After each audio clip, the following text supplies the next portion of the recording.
How does your favorite curator spend his time in isolation? He makes pedestals. Would you like to take a tour? All of this that I'm about to show you is for one simple cut. I am building a 54-inch by 30-inch pedestal for a piece of glass in our glass collection. I'm actually recycling some material that we have at the museum, these old walls that we had that are really heavy and very awkward to move. So we couldn't get the material that we needed from our local wood supplier. So what we did was just improvised and took what we had, which is these cruddy old walls, and reused them in this, in this new pedestal.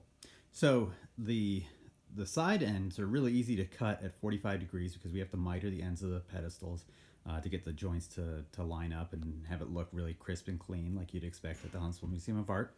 But one of the problems that we have is these large panels that you can see here. They need to be cut at 45-degree bevel across the top there and across the bottom down there as well. That's really difficult to do on a saw. So what I've had to do is create a gigantic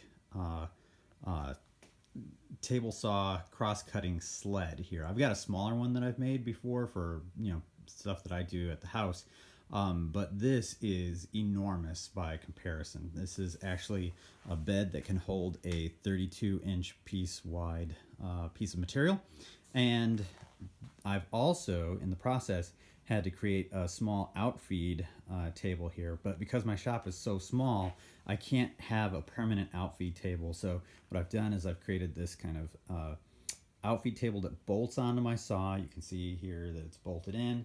Then it has these casters that I have clamped because I can actually clamp them and adjust it very precisely the height of it so that when the cross-cut sled comes out onto the outfeed table, it can be at exactly the right height and won't tip this upwards, then screwing up the perfect cut that I'm trying to achieve.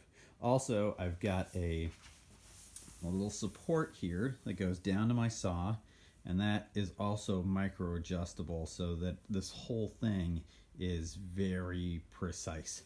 And I just did my first pass through with the saw blade at the 45-degree angle to cut through this brand new, perfect, beautiful, very precise cross-cut sled. And in a few moments, I will be running my first piece of wood through. Either it will be victory or abject failure. Thank you. Bye-bye. Because Mama Reyes didn't raise no fool, I am actually going to be doing this test cut before I do the main event. All right, so we'll see how this goes.